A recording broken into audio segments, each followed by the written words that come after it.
Bonsoir mes amis, aujourd'hui je vous présente l'analyse littéraire de l'œuvre Le dernier jour d'un condamné de l'écrivain français Victor Hugo.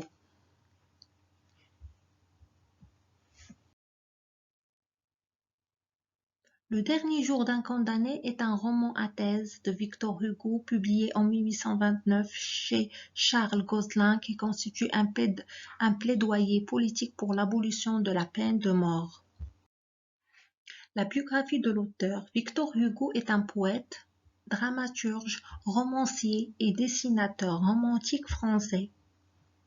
Il est né le 26 février 1802 et mort 22 mai 1885. Il est considéré comme l'un des plus importants écrivains de langue française. Le résumé, ce roman se présente comme le journal d'un condamné à mort, écrit durant les 24 dernières heures de son existence dans lesquelles il raconte ce qu'il a vécu depuis le début de son procès jusqu'au moment de son exécution, soit environ 5 semaines de sa vie. Ce récit, long monologue intérieur, est entrecoupé de réflexions angoissées et des souvenirs de son autre vie, la vie d'avant. Le lecteur ne connaît ni le nom de cet homme, ni ce qu'il a fait pour être condamné. Mis à part la phrase « moi », misérable qui a commis un véritable crime qui est versé du sang.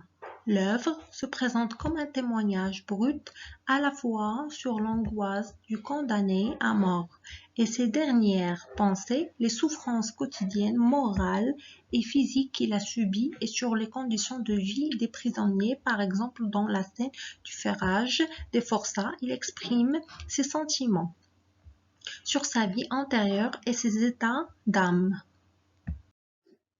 Alors, la composition de l'œuvre. Le livre est découpé en 49 chapitres de longueur très variable allant d'un paragraphe à plusieurs pages. Victor Hugo rythme ainsi la respiration du lecteur et lui fait partager les états d'âme du condamné, ses éclairs de panique et ses longues souffrances. On distingue 3 lieux de rédaction. Bicêtre, où le prisonnier évoque son procès.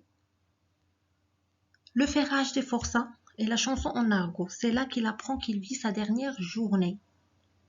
La conciergerie qui constitue plus de la moitié du livre, le condamné y décrit son transfert vers Paris, ses rencontres avec le frioche, l'architecte, le gardien demandeur de numéro de loterie, le prêtre, sa fille, on partage ses souffrances, son angoisse devant la mort, sa repentance, sa rage et son amertume. Une chambre de l'hôtel de ville où sont écrits les 2 derniers chapitres, l'un très long relatant sa préparation et le voyage dans Paris jusqu'à la guillotine, l'autre très court concernant les quelques minutes qui lui sont octroyées devant l'exécution. On remarque aussi plusieurs rétrospectives, qui sont souvent des chapitres. Le procès, le transfert et la vie quotidienne à Bicêtre, le ferrage et le départ des forçats, le souvenir de la guillotine, Pépa. Description présente celle de Bicêtre au chapitre 4, celle du cachot au chapitre 10, celle de l'hôtel de ville au chapitre 37, celle de la place Grève au chapitre 3. Diverses informations. Chapitre 8, l'homme compte les jours qui lui restent à vivre. Chapitre 9, l'homme pense à sa famille. Chapitre 10, présente les criminels. Chapitre 13, le ferrage des forçats. Chapitre 16, chanson d'une jeune fille lorsque l'homme séjourne à l'infirmerie. Chapitre 22, transfert du prisonnier à la conciergerie.